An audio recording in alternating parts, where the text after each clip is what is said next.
Welcome inside Appalachia. I'm Jessica Lilly. Have you had to shift your life around these past few months? Learn new skills? Painter Rachel Dennison says she's discovered how to keep her business alive by going online. And it has kept me motivated to keep working and keep painting, because otherwise, right now, with no shows to look forward to, it would be really easy to get into the what's the point mindset. Today's show is all about highlighting the brilliance and creativity of Appalachian artists. Folks like ceramic artist Eric Pardue. Find something to do that brings you some peace. And if your work's not doing it, find something to try to get back into that, where you were before this.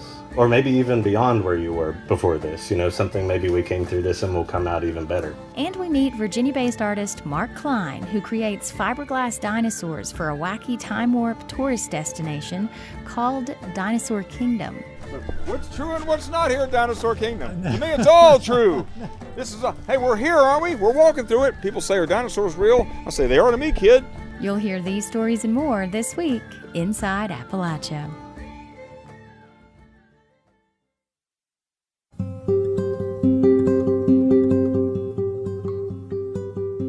Welcome inside Appalachia. I'm Jessica Lilly. Appalachia has always been a place that produces art. We tell stories and write poetry. We sculpt figures and housewares out of clay. We make music out of our experiences. Appalachians make art even during hard times. And now's one of those hard times, to say the least. So how are Appalachian artists and their art changed by it? Today on Inside Appalachia, we check in with potters, painters, writers, and action figure makers to see how they're faring during and in spite of the coronavirus pandemic. In a few minutes, we'll hear from artists about how they're adapting their businesses now that shows and art fairs are on hold. But first, we're going to check back in with an artist named Robert Villamagna. Last year, we learned how he salvages metal at flea markets in Ohio for his colorful pieces. Maybe some of this stuff carries a little bit of the history or the spirit of the people that used it or worked with it or made it. In amongst the big story of the main piece of work, these little stories, these little bits and pieces of metal and found objects, they're coming through. That was Robert Villamagna back in 2019. Since then, a lot has happened. Robert has COVID-19 and is still in recovery. He spoke with our Folkways reporter Caitlin Tan about his experience. Robert, how are you? And walk me through what these past couple weeks have been like. Well, right now, of course, my wife and I are both dealing with this. We're on two different levels, but we're both getting through it. But for, excuse me, once in a while I might cough. This started for me on the morning of the 25th of July, and where I woke up with some nausea, diarrhea, and overall body soreness. And that was the beginning. Over those days, what was happening to my body was slowly changing, because now we were bringing in elevated body temperatures. I lost my sense of taste. My ability to smell was extremely, extremely weak. And there was a lot of confusion. I was, for 4 days, I was going through hallucinations in the evening. Really? And yeah, but when you're trying to sleep, this thing is playing hell with you. Right. It was horrific. So were you hospitalized? We went in twice. The first time just for a day, and then came home. But a couple of days later, she had to take me back into the ER, and then they admitted me for a couple of nights because we couldn't get my body temperature down, and that was a big deal. That, and we couldn't get my blood oxygen level up high enough to maintain me. So since you've been back home, are things getting better? I mean, or are they just staying the same? No, they're improving, but they're so tiny. I can only look at it looking at the day before. So, like today, what are you going to do today to pass the time?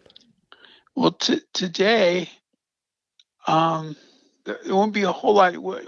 Yesterday is the first time I went in a studio for about 90 minutes.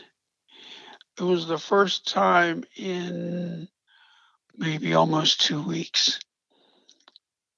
It was exhausting, but it was helped me with my sanity because it's been hard to concentrate more than 15, 20 minutes on something.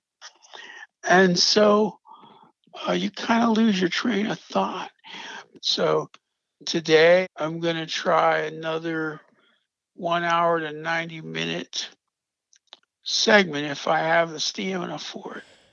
Now, Robert, you've been pretty vocal on Instagram, and let me just read this one paragraph you wrote. You said, "I know that there are a lot of people who believe this whole pandemic is a hoax, some scheme created to bring down the president. Many others believe mask-wearing requirements are somehow stomping on their rights as a free American. I don't know how to debate these issues. I don't even understand the concept. We are in the middle of a worldwide pandemic." I mean, that must kind of hit home now after everything you've gone through. I have a hard time understanding how there could be these choices being made by humans that tend to be politically based. It's just that this is science and health and people's lives, and that kind of blew my mind. So when this thing actually hit me, I go, holy crap, this stuff doesn't care who or what you are. But people, I don't understand it.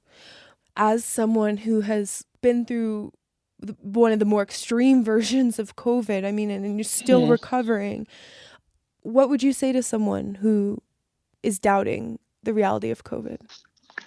What's unfortunately, I think, going to convince somebody who has not been convinced is that either they wake up with this or a family member wakes up with this, because I kid you not, you're in for the fight of your life.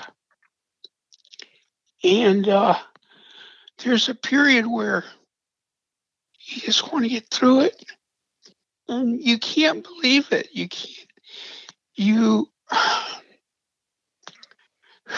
Just a minute. You can't believe that there's something that can get inside of you. It has so many different facets.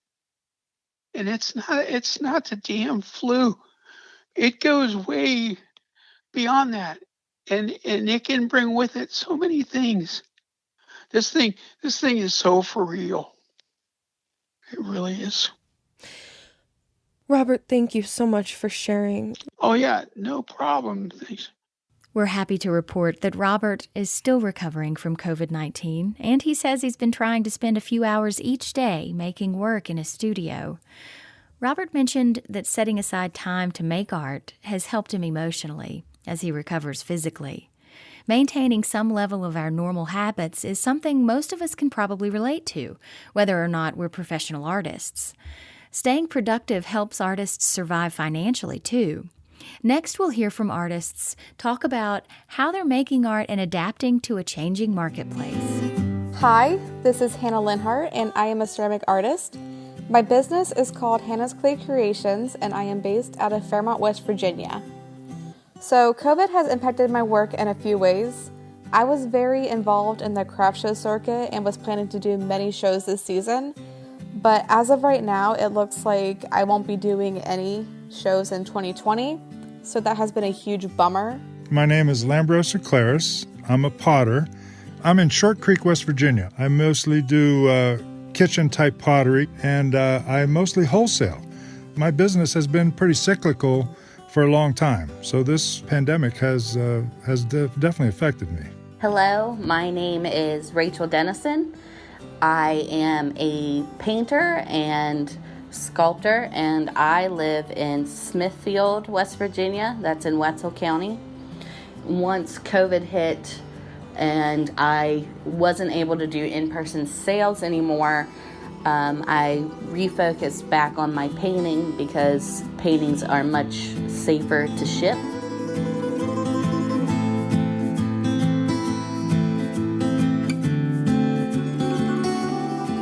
My name is Eric Pardue.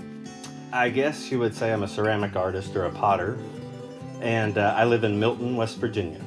That's one of the biggest things about this social distancing and having to retract is that I make my work pretty much isolated, but I also don't sell in art fairs or direct sales. I deal with galleries.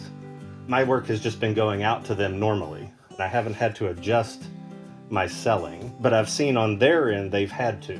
People aren't coming to the galleries in the numbers that they are, so they're doing so much more online. My name's Noelle Horsfield. With my husband, I own Full Circle Gifts and Goods in Huntington, West Virginia. And I'm a ceramic artist. We were very focused on, working with the local community and very much an in-person shop. So, when COVID hit, we knew that we needed to grow our online presence, but we just hadn't put the emphasis or the work into it that we needed to do. And when everything turned to, well, this is the only way to make the business work, we just poured all of our energy into that.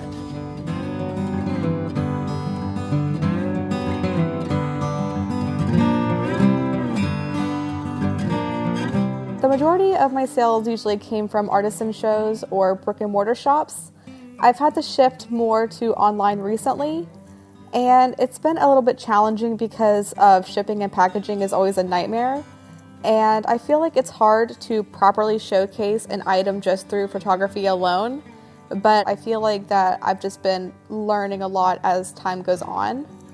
I'm not a super tech savvy person, so I shied away from all of that and always put it off. And one day I'll do a web page. And since COVID hit, I finally sat down and did that, and I am glad that I did, because I have gotten quite a few sales from it, and it has kept me motivated to keep working and keep painting, because otherwise right now, with no shows to look forward to, it would be really easy to get into the what's the point mindset. I don't support myself with my work, so it's not like there are so many sales happening, but the amount of sales that have happened have remained steady or even ticked up a little bit. I know social media interest has even been a little higher, like Instagram. It's just I think people are spending so much time inside and viewing these shows online. I'm actually pleasantly surprised that I'm actually selling it all. Most of my vendors is actually opening up and selling stuff. In fact, I delivered some pottery today. When it first started, I thought, oh my God, I think I'm out of business. No one's going to want to buy pottery. So people are buying, but not in the quantity that it was.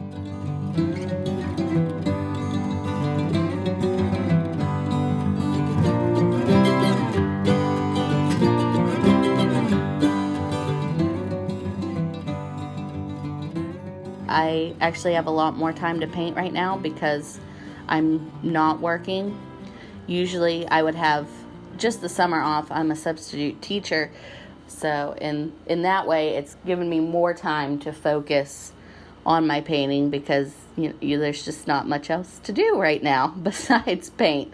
There's only so many times you can clean your house. At first, it felt like kind of a stretch and a struggle to get back to want to make anything.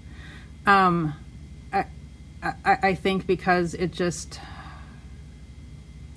I don't know, it just felt like my mind was in 1,000 different places, and none of them were where it needed to be in order to really want to make things. So that has been a little bit of a struggle.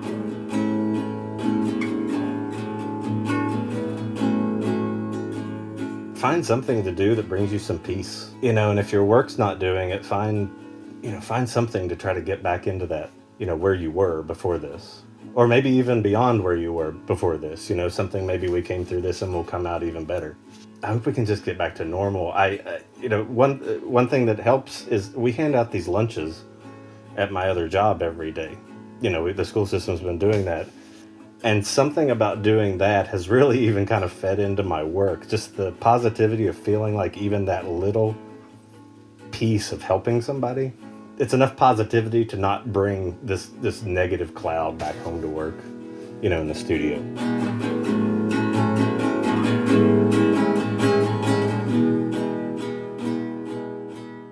Thanks to artists Eric Pardue, Noelle Horsfield, Rachel Dennison, Lambro Seclaris, and Hannah Linhart for talking about how you're finding peace and staying creative.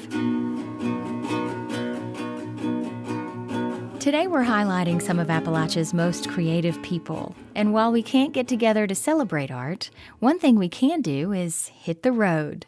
Maybe the coronavirus pandemic will inspire a revival of roadside tourist destinations. While Red Wing, Minnesota has the world's largest boot and High Point, North Carolina has the world's largest chest of drawers, Natural Bridge, Virginia, well, it has Civil War soldiers interacting with dinosaurs. Artist Mark Klein has made an entire tourist destination that's designed to make you scream with fear and laugh out loud. I've never visited the world he's created in Southwest Virginia, but after hearing our next story, I just might have to make the trip. Inside Appalachia Folkrace reporter Mason Adams has more. Where are you folks from? We are from Chatham, Virginia. Chatham, Virginia. Oh, Chatham, yeah. Virginia. Dinosaurs love people from Chatham, Virginia. Yeah, they have that special southern taste to it. It's Friday afternoon, an hour and a half before closing, and Mark Klein greets a family fresh out of their car. I'm the creator of the park, so, well, maybe I shouldn't have told you that. I should have waited to see if you liked it or not. Yeah. All right, have fun. Thank you. Seriously, try not to get eaten. Mark's dressed in jeans, a white t-shirt, and white fedora.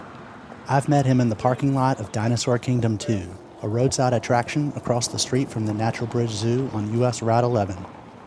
As if you notice when you come into the parking lot, I've designed this so that your adventure begins here.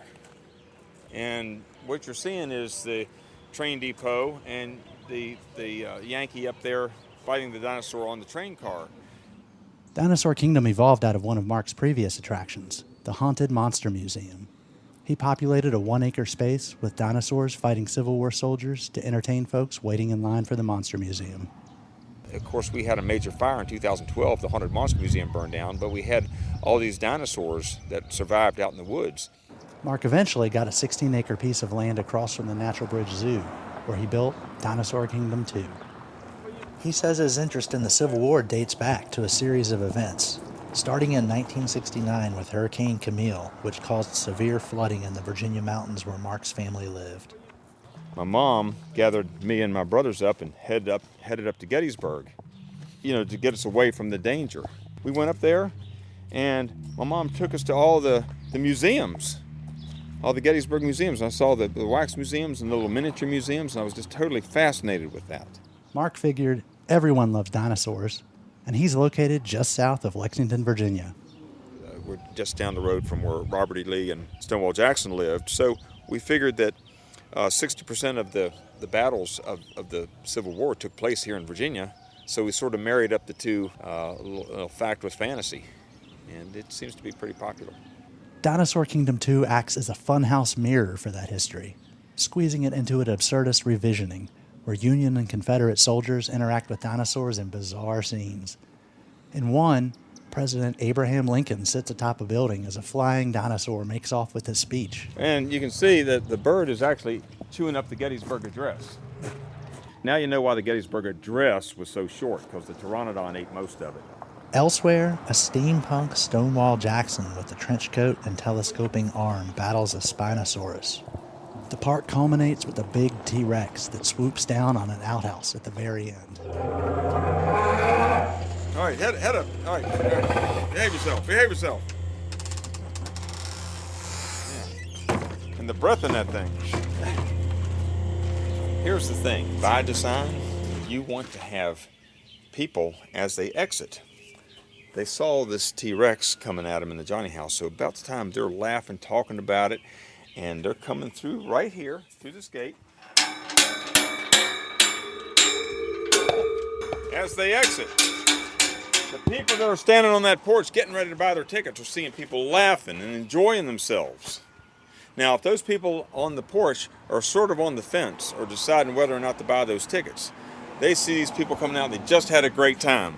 And sometimes that pushes it over. Klein occasionally hears from customers and critics upset about his use of Civil War imagery at Dinosaur Kingdom 2. His response is as irreverent as the park itself. If anybody can make an issue out of cartoon soldiers fighting dinosaurs with slime monsters everywhere, I said, bring it on. I want to hear this. This park is ridiculous. It's meant to be ridiculous, but isn't that what war is? War is ridiculous. Dinosaur Kingdom 2 is a throwback to the old roadside attractions of the mid-20th century, when Americans explored the country in their automobiles. Businesses tried to entice them off the road and to spend a few dollars. This is an old-time tourist attraction that have sort of become extinct in the 70s. Now there's a whole new generation of kids discovering this because this is a brand new experience for them.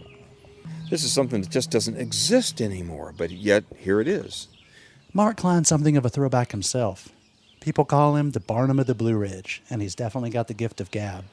Mark grew up in Waynesboro, Virginia, near the crest of the Blue Ridge Mountains, loving comics, cartoons, and monster movies. He pursued those interests through art and made a major leap when he learned about fiberglass sculpting through a job at Red Mill Manufacturing, which made him figurines of animals and people. The guy showed me how to work with resin, and here I'd been working with paper mache before, and I thought, well, I can make things more exterior with this. And he said, you sure can, Mark. Here's a 5-gallon bucket. Go home and play with it. And he did. Mark started creating stuff. To build an original piece, I'll scale it out.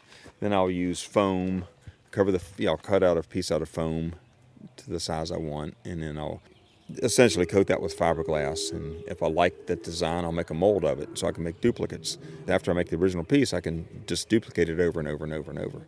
Mark Klein's work falls into that American tradition of building giant sculptures to lure motorists off the highway. Think of the cherubic statues and overalls at big boy restaurants, or the muffler men and Paul Bunyans that once guarded auto shops and roadside attractions of all sorts. Mark's carried on that tradition through contracts for clients around the country and his attractions in Natural Bridge, Virginia. Mark landed there in 1982. He set up Enchanted Studios as a workshop for making his fiberglass sculptures for one attraction after another.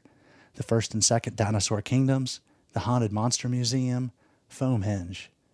But it's not been without costs. I went through a depression that I had to overcome, went through a divorce, a first wife that she left me because she said the romance of poverty had worn off, and I was struggling, and I kept saying, hey, I'm going to make this happen. I'm going to make this happen. And became very, very close to bankruptcy. Had 2 major fires. So there were a lot of things that I had to rise above, but I kept on and on and on and on. Mark says that even when he had nowhere else to go, he could turn to his art. It let him escape to a different place for a while. Today he's making a go of it. Dinosaur Kingdom 2 is going strong, even during the pandemic. On the day I visited, a surge of traffic arrived in the late afternoon. Mostly 20-somethings, a couple of families, all excited to explore this weird attraction in Natural Bridge. But Mark's been doing this for 40 years. He's almost 60 now, and he's starting to think about the park's future. And that's where the Virginia Folklife program comes in. My name is Pat Jarrett. I am a digital media coordinator for the Virginia Folklife program at Virginia Humanities. Pat discovered Dinosaur Kingdom through his previous job at a newspaper in Stanton, Virginia, just north of Natural Bridge. I love Dinosaur Kingdom 2. It's brilliant. It's full of whimsy and optical illusions, and it's like being inside Mark Klein's brain, which is thrilling and a little bit confusing. He got to know Mark well enough to have conversations about the future of the park. He said to me one time something that really stuck with me. He said, I'm worried that when I die, people are going to come into this yard and they're going to throw away all these molds because they don't know what this is or how to work it. And it's just going to be lost. And that is kind of the reason we have the apprenticeship program, is so that this knowledge can be passed down and continued. The apprenticeship program pairs masters in a folk craft with a student so that traditions can be passed on to future generations. The program doesn't usually play a matchmaker, but in Mark's case, Pat had someone in mind. I happened to know Brentley from the music community, and I knew that he was working on small-scale, short-run action figures. And it just clicked in my head that these guys could probably work together. Brentley Hilliard plays in a metal band. He also makes his own short-run action figures. Mark taught Brentley how to go from small-scale to large-scale sculpture and molding. He also passed along a couple of his clients to Brentley, like a children's museum in Connecticut that wanted fairy figures. Brentley has taken the business and lessons that Mark gave him and combined them with his woodworking and action figures to make a living from his art. Here's Brentley. I definitely learned a ton about mold making and materials that I hadn't worked with before. Like, I had never worked with epoxy sculpt, which is a modeling compound that cures to almost like cement. And I had never messed with that. And I sculpted the head for a flying monkey for a Wizard of Oz putt-putt course that he was working for. Mark still lives and breathes sculpture and molding, especially for Dinosaur Kingdom 2, where he's always planning something new. Whether that's an interactive water fight with Bigfoot, a Triceratops bullfight, or a whole new dungeon full of sculpted fiberglass creations. What's true and what's not here at Dinosaur Kingdom? To me, it's all true. Hey, we're here, aren't we? We're walking through it. People say, are dinosaurs real? I say, they are to me, kid. For Inside Appalachia, I'm Mason Adams in Natural Bridge, Virginia. Are you getting some good stuff? Up next, a mother discovers that toxic chemicals have been found in the water surrounding her family's home. We've got Ann Pancake reading from her award-winning novel, Strange as This Weather Has Been. But nothing could cover that day in August. Corey and Tommy brought back 2 of those big margarine tubs full of rotting crawdads. That's coming up in just a minute. You're Inside Appalachia. I'm Jessica Lilly.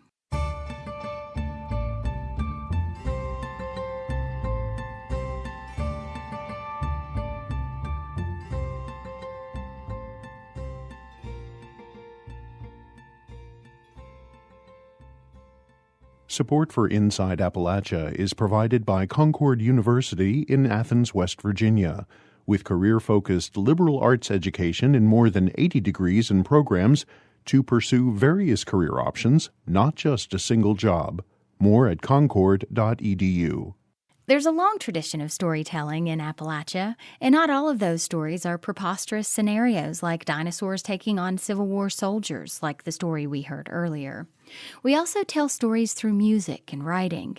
There's a new book out that showcases dozens of Appalachian writers. It's called Writing Appalachia. It includes fiction, poetry, and nonfiction by dozens of writers from or adopted by our region. The publishers at University Press of Kentucky write that the collection shows the nuances and contradictions that place Appalachia at the heart of American history. A more complete picture of Appalachia emerges, a landscape of contrasting visions and possibilities. Writers Wendell Berry, Bell Hooks, Silas House, Barbara Kingsolver, and Frank X. Walker are all included in the book, as well as fiction writer Ann Pancake. We asked her to read an excerpt from her novel, Strange as This Weather Has Been. The plot features a family in southern West Virginia who lives below a mine site. This excerpt is from the perspective of the mother in the family. I was already hearing a few things at the Dairy Queen, though. And in truth, I was already seeing it in the creek.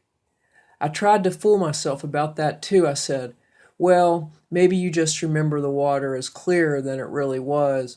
Memory does that kind of thing. But nothing could cover that day in August. Corey and Tommy brought back 2 of those big margarine tubs full of rotting crawdads. Or the afternoon a week later when I looked out the back window and saw what Tommy had in his hands. I was rushing around getting ready for work and arguing with Jimmy Make at the same time when something caught my eye out a window I was passing. Tommy, standing in the creek in nothing but a pair of shorts, mud smeared over his belly, and studying something he held in each hand. I stopped and squinted. It was full-size dead fish that he held. "Drop 'em!" I heard myself scream. His face snapped up towards the window in surprise, and he did, the fish sliding out of his hands. Then I was rushing out. I was jerking him up over the bank to the outside spigot, and then I was scrubbing his hands. "Bant," I heard me hollering, "get me some soap." Then Bant was there, handing me the dishwashing stuff off the sink and saying, "What's wrong, Mom? They're just dead fish." I couldn't help telling my work friend Rondell about it as soon as I clocked in.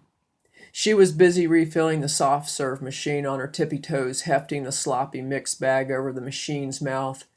Well, my God.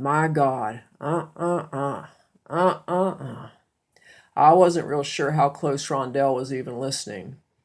Then all of a sudden there came a voice right behind me. "Poison's in the runoff got 'em." I wheeled around, and here of all people, it was Dunky talking.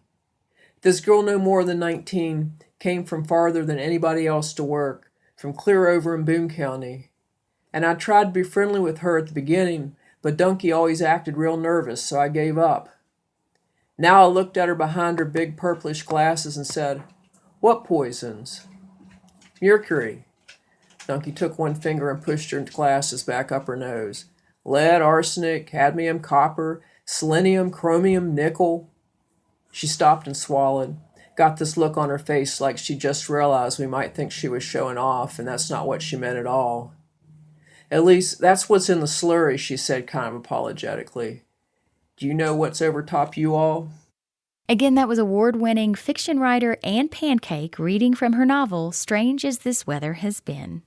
Pancake grew up in West Virginia, but then left and lived for many years in the Northwest. She recently returned home and now teaches at West Virginia University. The next writer we'll hear is from a part of Appalachia we don't often hear much about on our show, a rural mountainous area of New York. Of course, up there they call it Appalachia, but we can forgive them for that because it is a different part of Appalachia, though we do share a few similarities.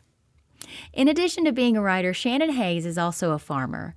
In her 2010 book, Radical Homemakers, she writes about her childhood growing up in the northern Appalachian Mountains and about her decision to create a life for herself outside of a 9-to-5 job by doing what her ancestors did, raising her own food and making a living through agriculture. Here's Hayes reading an excerpt from her book. My mother's generation fought for the right to go to work, to achieve personal fulfillment through professional accomplishments. As a result of the culture that generation sparked, I charged through high school and college at full throttle, ravenously ambitious, eager to start my own career as soon as possible. At age 16, I attended high school during the day and I took college courses at night. My first college paper was about the psychological benefits of enrolling children in daycare. Full time. I completed college before I was of legal drinking age, spent a year working overseas, another year administering a housing rehabilitation program for flood victims, then enrolled in Cornell University and had a PhD by the time I was 27. I was ready to conquer the world in a big way. My ambition was probably fueled by the fact that my primary and secondary schooling took place in a town on the rural suburban fringe in Cobleskill, New York, which has the distinction of being the only town in our county with not one, but 2 exits along the newly built interstate. It seemed Cobleskill students were cultivated to gaze longingly at those exit ramps, to dream of the day they would lead us away from an otherwise backward rural county. The trouble was, in my heart, I never wanted to leave home. My family's farm was just barely inside the district lines. We didn't actually live in Cobleskill, but in the next town over, with no interstate to be seen. West Fulton is far above the valley floor at the northern edge of the Appalachian mountain chain, and the Appalachian agrarian culture was still very much alive throughout my childhood. During the week, I worked to get straight A's in town. But on the weekends and summers, I worked in the hills on a neighboring farm where the inhabitants lived very well on only a few $1,000s per year. Ruth, the farm matron, kept chickens and a garden. She put up her vegetables for the winter, sewed her clothes, and made pies and jams from berries picked on the field edges. Sanford, her octogenarian boarder, took care of the beef herd that supplied their winter meat and kept the house, outbuildings, tractor, and car in good repair. I loved every minute I spent with them, repairing fences, shoveling manure, cutting their grass, making hay, stacking firewood, raking leaves, and, most especially, collecting my wages, which came in the form of midday feasts. I loved being on my family farm as well. I took great joy in spending time with my folks, spent endless days roaming the hills and countless summer nights sleeping out under the stars. Nevertheless, I faithfully adhered to my career track. But in an effort to find a path back to my own community, I studied subjects that I thought would help me get a job there, would make me an asset to the local agricultural college or county government, rural sociology, sustainable agriculture, community and rural development, adult and extension education. So committed was I to finding a way home that my husband, Bob, and I took out a mortgage and bought a small cabin on 15 acres even deeper into the hills, just 7 miles from the family farm. 2 weeks later, he was fired from work. I never even got a job interview. The writing seemed to be on the wall. Sell the house, find jobs someplace else, leave town. That's Shannon Hayes reading from her book, Radical Homemakers, Reclaiming Domesticity from a Consumer Culture. Hayes is one of dozens of writers featured in a new anthology of Appalachian literature called Writing Appalachia.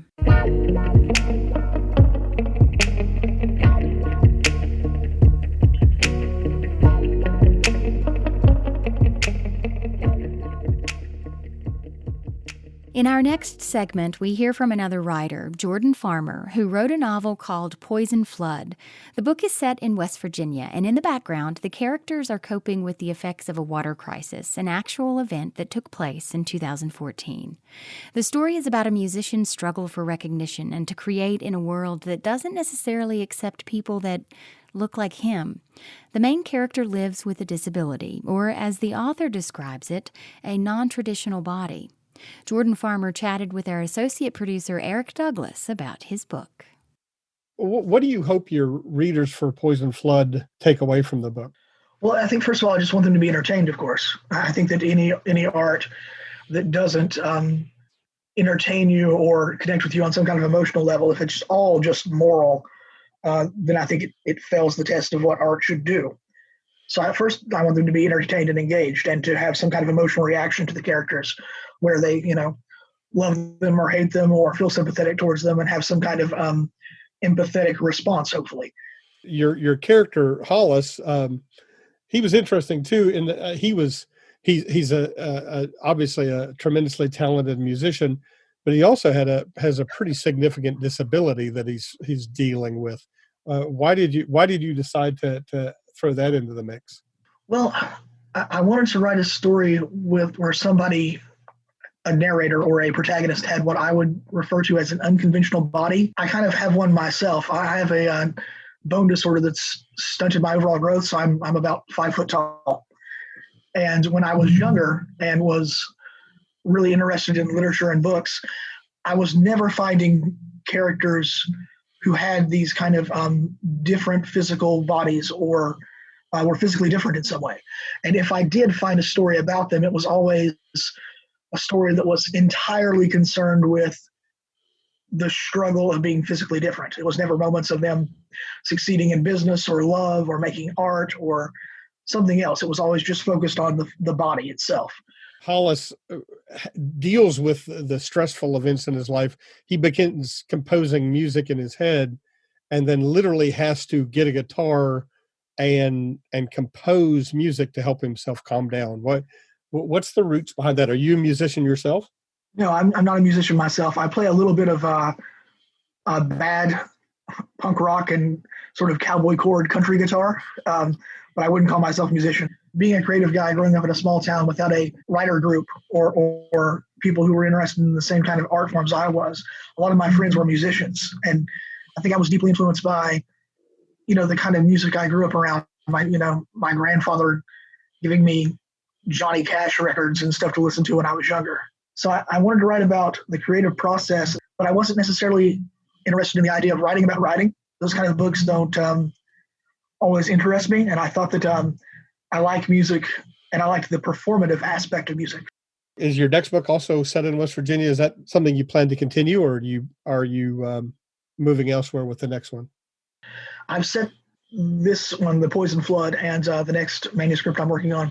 They take place in a sort of a fictional town in West Virginia, much like, Faulkner wrote about a fictional area of Mississippi. So it's called Coopersville County, which is my way of being able to have a town similar to the communities that I've grown up in, but also not have to have complete and total realism.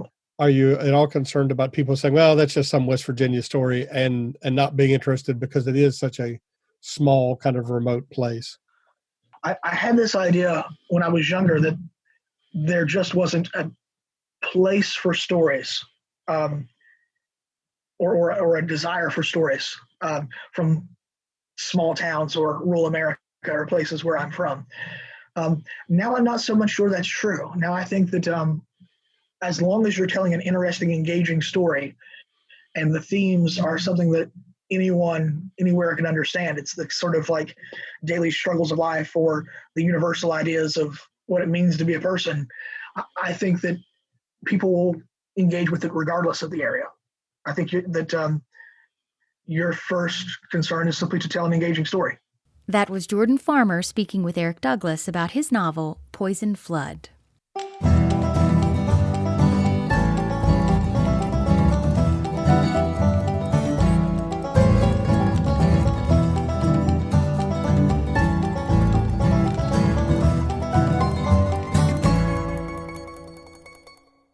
Today on Inside Appalachia, we're checking in with artists and writers from across our region. According to the U.S. Labor Department, one of the industries that the pandemic has impacted the most is arts and entertainment. Artists depend heavily on social events, something that's nearly impossible nowadays. Art shows and festivals have been canceled, galleries are closed.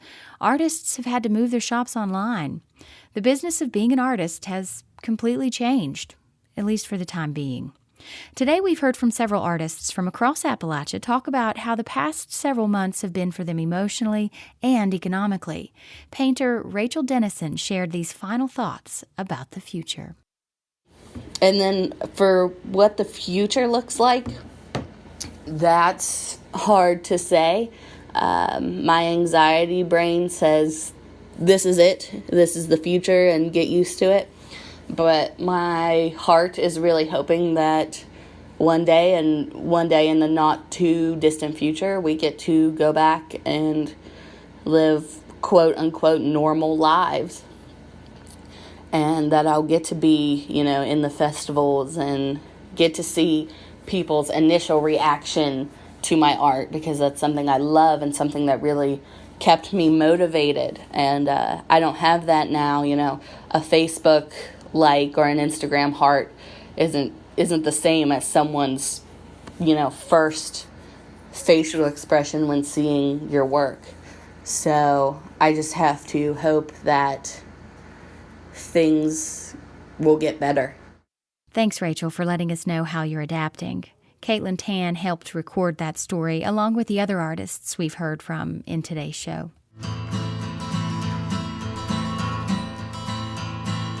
One day more, one day more. People, let me tell you. For our final story, we'd like to take a moment to remember Elaine Purkey, one of West Virginia's most powerful social activists and musicians. People close to her recall that she didn't need a microphone to perform. Her voice was so strong. Elaine Purkey passed away earlier this month from COVID-19. Caitlin Tan brings us this remembrance. In southern West Virginia.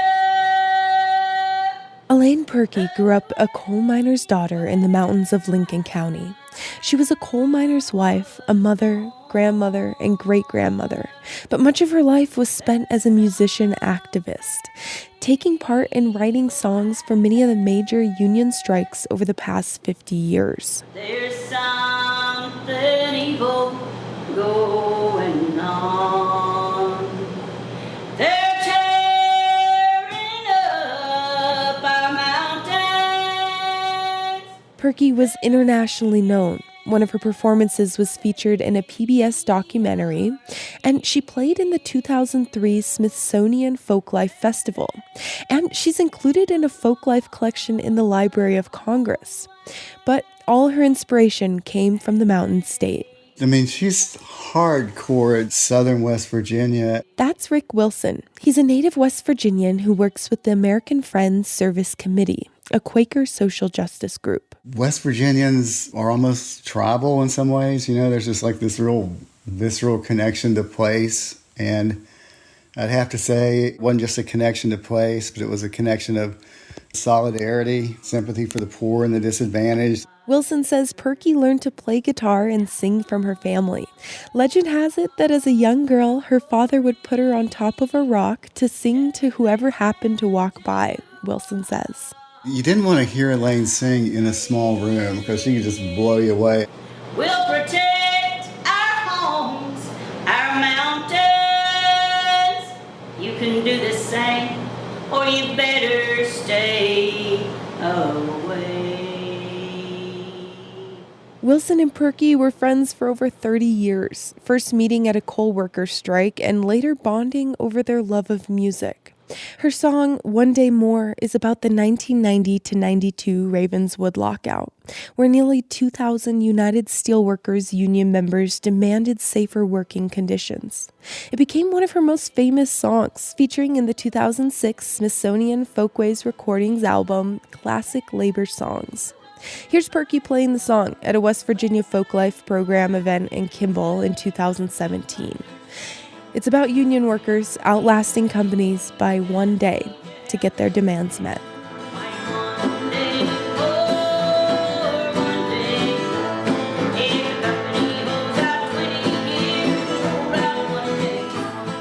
Purkey also focused much of her time and songs on issues like clean water, police brutality, and teachers' strikes, but also lighter things, like teaching Appalachian folk songs for kids at the Big Ugly Community Center, and she was an active member in the Leeds Church of Christ in Lincoln County. Wilson says she was absorbed by her passions and had a random yet charismatic sense of humor. We used to have a joke that her brain worked like an old-fashioned car with an AM radio driving on curvy mountain roads at night, and you never knew what station she was going to pick up.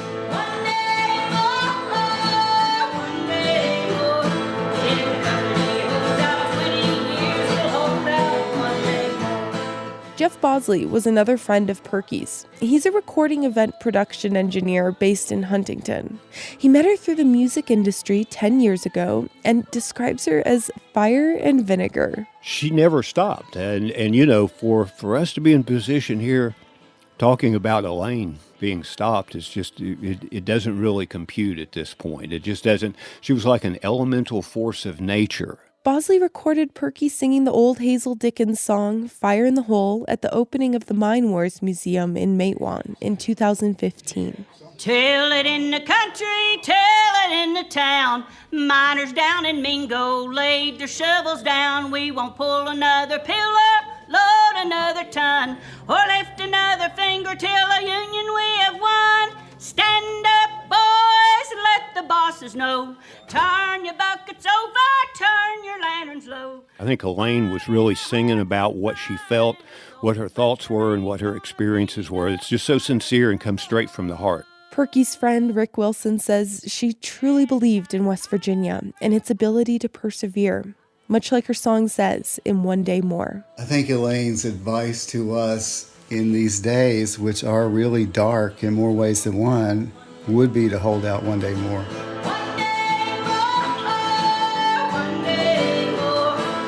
If the companies could hold out 20 years, we can hold out one day more.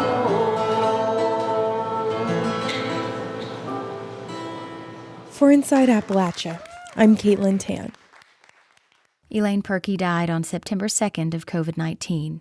She was 71 years old. If you have a loved one who passed away from COVID and you'd like us to remember them, reach out at Inside Appalachia at wvpublic.org. Union for the ones that leave behind. Stand up, boys, let the bosses know. Turn your buckets over, turn your lanterns low. Fire in our hearts and fire in our souls, but there ain't gonna be no fire in the hole. No, there ain't gonna be no fire in the hole. Wow, what a voice. Elaine Purkey might not be here physically, but I'm so glad that we still have her inspiring songs to share with you. COVID has changed our lives and might have taken Elaine Purkey and some other really amazing people, but their legacy lives on because we still have their inspiring music, books, or art. And as this pandemic continues and drags out, maybe all we can do is take things one day at a time. Or as Elaine would say, just one day more. For me, creating art can be therapeutic. Music really helps me get through tough times. And you know, maybe some of their deaths won't be in vain. Maybe by sharing their stories and going back and listening to their voices, we're helping preserve their memories. I'm proud that we're able to share them with you. We want to be there for you, our listeners. So we hope the gifts of Appalachia's artists help you get through some challenging times as well. Till next time, thanks for joining us as we journey throughout Appalachia.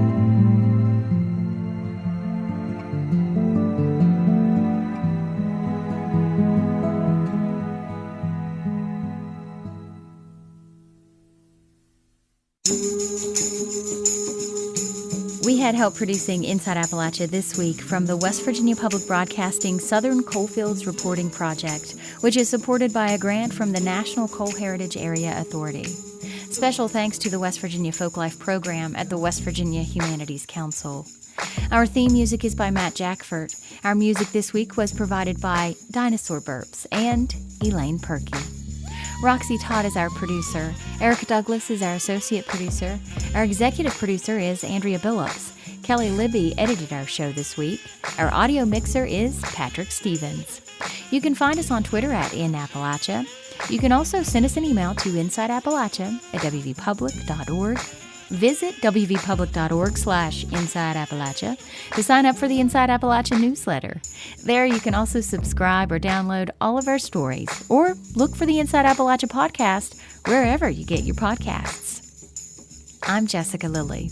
Inside Appalachia is a production of West Virginia Public Broadcasting.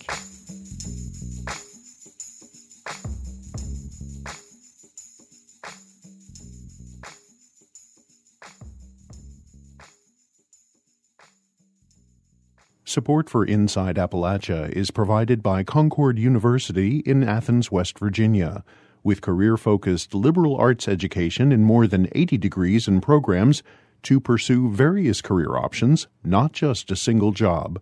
More at concord.edu.